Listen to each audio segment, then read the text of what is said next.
గారు ఒక తమాషైన ప్రకటన చేస్తున్నాడు.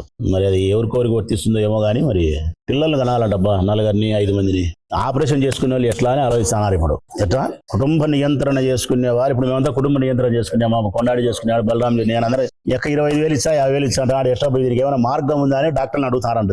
రాష్ట్రం అంతా 2 పిల్లలు వద్దంట, 3 కంటే 25,000 ఇచ్చా అంట, 4వ పిల్లోడు పుడితే 50,000 ఇచ్చా అంట. ఎట్లా ఇది ఎంతమంది కనాల్లో ఏమో మరి. ఏమన్నా అర్థం ఉండే మాటలేనాయి. నువ్వు 25,000 ఇచ్చావు, ఏదో తిప్పలు పడి మేము 3వ అంటాం అనుకోలే. ఈ వయసులో కూడా కష్టపడి ఏదో అంటాము 3వ. ఎట్టది 25,000? మీరు ఇచ్చే 25,000 రూపాయలు వాని ముడ్డికి గట్ట నీకు డైపర్లో సరిపోతుంది. వాని ముడ్డికి గట్టే డైపర్లో సరిపోతుంది 25,000. ఇంకా మళ్ళీ మిగతాది ఎట్లా? పాలెట్లా, భూవెట్లా, బట్టెట్లా, ఆసుపత్రి ఎట్లా, చదువు ఎట్లా, సంధి ఎట్లా? ఇదెట్లా? ఏమన్నా అర్థం ఉండే మాటలేనా?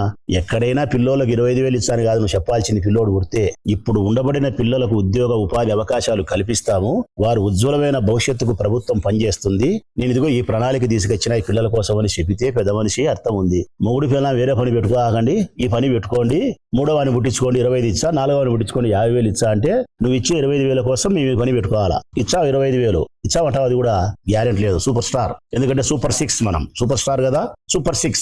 అది ఎట్టా ఓం పటక్కో నీ మాటలు నమ్మి ఇప్పుడు నీ మాటలు నమ్మి ఓటేసినారు.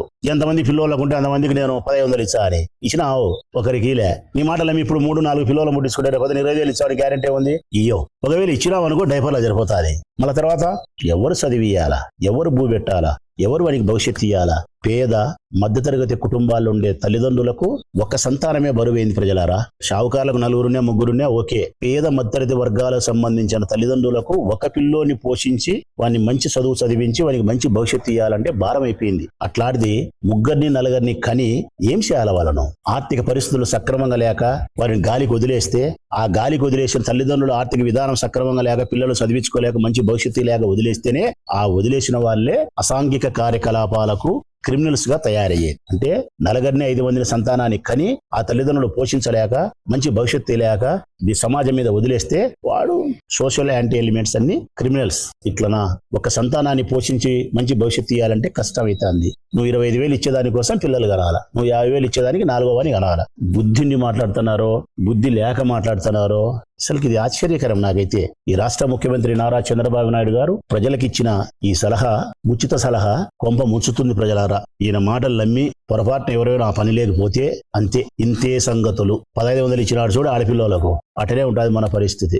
ఆయన ఇచ్చి 25,000 కూడా గ్యారెంటీ లేదు. ఒకవేళ ఇచ్చినా అది డైపర్లకు సరిపోతుంది, పాల ప్యాకెట్లకు కూడా, పాల పీకలకు కూడా రాదు, డైపర్లకే సరిపోతుంది. కాబట్టి దయచేసి 2 పిల్లలు చాలు. పుట్టించుకునే ఒకరిని 2 గొప్పగా చదివించుకొని తప్పనిసరిగా వానికి మంచి భవిష్యత్తు ఇచ్చేదానికి ప్రయత్నం చేస్తే బాగుంటుంది. చంద్రబాబు నాయుడు ఒక్కరినే కన్నాడు. ఎప్పుడో ఆయన 50 ఏళ్ల కిందట హుషారుగా అన్నాడు. ఆయన కుమారుడు లోకేష్ బాబు ఒక్కరినే కన్నాడు. ఎప్పుడో ఆయన 15 ఏళ్ల కిందట 10 ఏళ్ల కిందటే ఆయన హుషారుగా ఉన్నాడు. మీరు మాత్రం ఒకరినే కనండి. వేల కోట్లు లక్షల కోట్ల ఆస్తి ఉన్నా మీ పిల్లలకు 4 పుట్టినా 10 మంది పుట్టినా మీకు ఇబ్బంది లేదు. కానీ మీరు మాత్రం చాలా చైతన్య పరులు, చాలా అవగాహన జ్ఞానం కలిగిన వాళ్ళు ఒక్కరినే కంటారు. కానీ పేద మధ్యతరగతి వాళ్ళు మాత్రం కూలి పనులు చేసుకుంటే శ్రమ చేసుకునే వాళ్ళకి మాత్రం 4 గాను 5 మందిని గాను సంకనాగిపో. ఇది మీరు చెప్పేది. దయచేసి ప్రజలు చంద్రబాబు నాయుడు మాటలు నమ్మి ఆ కార్యక్రమాలకు పోకుండా ఆ 1 సంతానం 2 సంతానాన్ని చాలు బాగా గౌరవంగా వాళ్ళని చదివించుకొని మంచి భవిష్యత్తు ఇచ్చేదానికి ప్రయత్నం చేయండి. ముఖ్యమంత్రి గారి మాటలు దయచేసి నమ్మకండి.